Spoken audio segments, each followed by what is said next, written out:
the biggest driver of Web 2.0 is just the consumerization of IT. Consumerization means that we, the individuals, experiment. So you see lots of things developed on the web that come from individuals and just their bright ideas. Then there's a lot of vendors who see the opportunities there. So vendors are innovating. So I think Web 2.0 is a combination of that, more and more consumer technology available, and just the natural creativity of people and the innovation of people, and people using something like technology as just part of their life.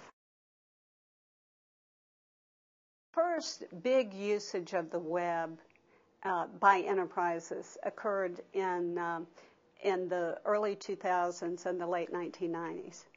And people began to see the potential of the web for the reach and range of it.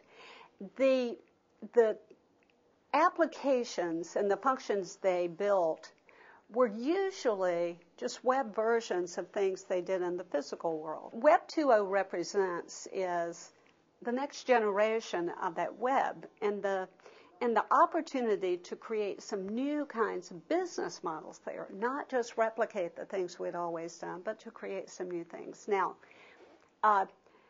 that doesn't necessarily mean that that is Enterprise 2.0. What that means is that that's an added dimension to how organizations can reach customers, the kinds of business models they can create, the kinds of services and products they can sell. All organizations can participate as an Enterprise 2.0 in the web. Then there are also some web-native organizations, companies that really just grew up on the web and around those kinds of things. So absolutely new kinds of organizations have emerged too. So it's more an opportunity to take the web to the next level.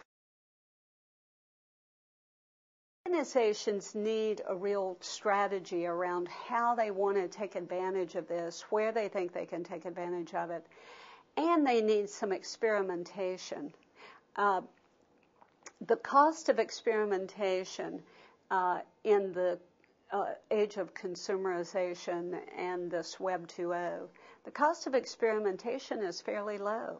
I mean, if you think about the kinds of things that people can do, build communities, start up a site of sharing videos, build content, do open source software development. There's so many things that people have discovered that they can do, and they can grow very rapidly doing that. So organizations need to think about the possibilities that this is going to offer them and think in some different ways. The downside of it is that many new organizations can start up without the heavy infrastructure, physical infrastructure that existing or traditional organizations have. So they can be very strong competitors very quickly.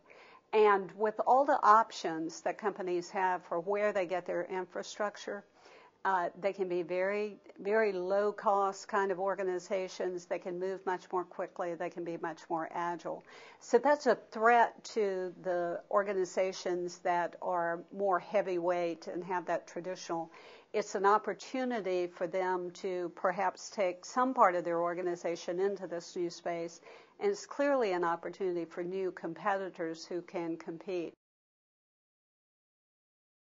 There are some specific applications, so community applications and social applications and those kinds of things, and probably content delivery and some things like that, or applications. But I think what Web 2.0 is more a platform on which to think about building these new kinds of applications that engage people in different ways, new kinds of products that might be there. So it's a